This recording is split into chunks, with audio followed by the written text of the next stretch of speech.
Les invasions biologiques causées par l'introduction, l'établissement et la propagation d'espèces exotiques envahissantes sont une des menaces les plus importantes sur la biodiversité, les écosystèmes et nos sociétés. Sur la biodiversité, il s'agit d'une des pires menaces passées, actuelles et futures. Dans le passé, plus de 60% des extinctions récentes d'espèces impliquent des invasions. Il existe plus de 1200 extinctions locales documentées par la science.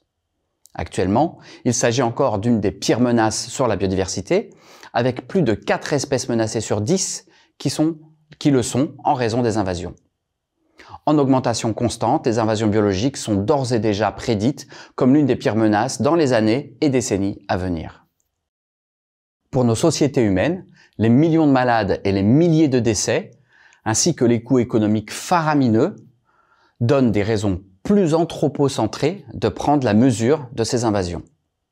Rappelons que le coût économique annuel des dégâts des invasions biologiques dans le monde est plus de 80 fois supérieur au budget annuel combiné de l'OMS et de l'ONU. Ces sommes sont au niveau national de la plupart des pays supérieures à leur budget des ministères de la Santé ou de l'Éducation. Il est clair que la gestion de ces invasions est un enjeu majeur pour la préservation de nos environnements de vie. Cet enjeu est constitué de plusieurs défis. Un des défis les plus importants est bien entendu le décalage très important, le paradoxe même, qu'il y a entre les impacts et les coûts des invasions biologiques et la perception des décideurs en particulier et du public en général. S'il ne fait pratiquement aucun doute dans les consciences collectives que la pollution des airs, des sols et des eaux est inquiétante pour la biodiversité, ou que la surexploitation des forêts ou des stocks de pêche constitue une menace réelle pour de nombreuses espèces, il n'en va malheureusement pas de même pour les invasions biologiques. On peut donc se questionner sur les raisons de ce paradoxe. Ce décalage entre l'importance des invasions pour notre environnement et la perception de cette importance par nos sociétés est dû à plusieurs facteurs concomitants. Le premier d'entre eux est que les invasions biologiques impliquent beaucoup plus de complexité à différents niveaux que les autres grandes causes de perte de biodiversité et donc sont plus difficiles à appréhender. Cela implique des notions d'écologie, d'évolution ou de coévolution, de biogéographie, de dynamique de population, de relations trophiques, etc., qui ne sont pas forcément présentes quand il s'agit de comprendre que raser une forêt n'est pas bon pour la forêt. Un autre facteur important est la multiplicité et la diversité des espèces par lesquelles ces invasions surviennent. Avec des milliers d'espèces de micro-organismes, de plantes et d'animaux, il est plus difficile de mettre un visage sur le problème. Et le processus en lui-même d'invasion biologique, dont les espèces exotiques envahissantes ne sont finalement que le moteur, est quant à lui un concept assez abstrait et immatériel pour qui n'a pas eu la chance de voir ces vidéos éducatives. Les impacts de ces invasions sont eux-mêmes très divers, de la perte de population locale à la destruction des berges d'une rivière, de la perte d'une fonction comme la pollinisation ou les changements des conditions physico-chimiques de l'eau d'un lac. Il est plus compliqué de présenter des impacts globaux ou moyens pour communiquer auprès des non-spécialistes. Une autre raison de ce paradoxe vient du caractère non intuitif des invasions biologiques. Elles représentent, après tout, la seule cause de perte de biodiversité qui est due à de la biodiversité. Il est conceptuellement moins direct et moins facile de comprendre que pour protéger certaines espèces, on doit lutter contre des populations de certaines autres espèces. Il est d'ailleurs difficile pour certaines personnes de mettre en regard la préservation d'une espèce entière et l'élimination de quelques individus d'une population exotique envahissante. Pour les défenseurs de certains mouvements éthiques, il n'y a pas de comparaison possible et on ne peut pas supprimer un seul individu, même si c'est pour sauver une espèce entière.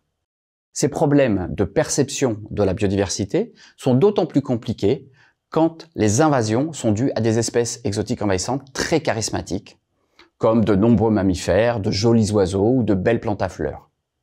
Il est clair que si on avait affaire uniquement à des invasions d'araignées, de serpents ou de chauves-souris, le problème serait plus limité. Cependant, une des causes principales de rejet des invasions biologiques comme facteur majeur de perte de biodiversité est la confusion, souvent faite par ceux qui s'y opposent, entre les espèces exotiques et les espèces exotiques envahissantes. Il est vrai que de nombreuses espèces exotiques ne créent pas et ne créeront probablement jamais d'invasion. Un bon exemple est les plantes cultivées, le maïs, la pomme de terre ou la tomate en France, qui souvent ne sont pas problématiques du point de vue écologique. Les experts en biologie des invasions ne font pas cette confusion et ne prônent pas la lutte contre toutes les espèces exotiques, mais seulement celles connues pour être envahissantes ou susceptibles de le devenir. Elles sont déjà suffisamment nombreuses pour pleinement occuper les ressources de gestion. Comme souvent pour les remises en cause de consensus scientifique, les voix discordantes ne sont pas le fait d'experts du domaine. De même que les climatologues s'accordent pour conclure que le dérèglement climatique est réel et d'origine humaine, il y a un consensus parmi les écologues et autres experts du domaine que les invasions biologiques sont l'une des 5 grandes causes de changement global de notre planète. Les écologues ne sont en effet pas les seuls experts de ce processus et on parle des sciences des invasions car il s'agit d'un domaine très pluri- et interdisciplinaire. Elle regroupe en effet des contributions de l'écologie, de la biologie, du comportement, de la géographie, de l'économie et des sciences sociales, mais aussi de la psychologie, de la philosophie, du droit et des sciences politiques. À cet égard, il est important de rappeler le rôle essentiel des politiques publiques et de la législation, à la fois au niveau national et au niveau international. Après tout, les espèces ne reconnaissent pas nos frontières. Dans les grands pays, comme les États-Unis d'Amérique ou la Russie par exemple, les espèces peuvent devenir envahissantes à l'intérieur même des frontières si elles sont déplacées dans une région lointaine de leur aire d'origine.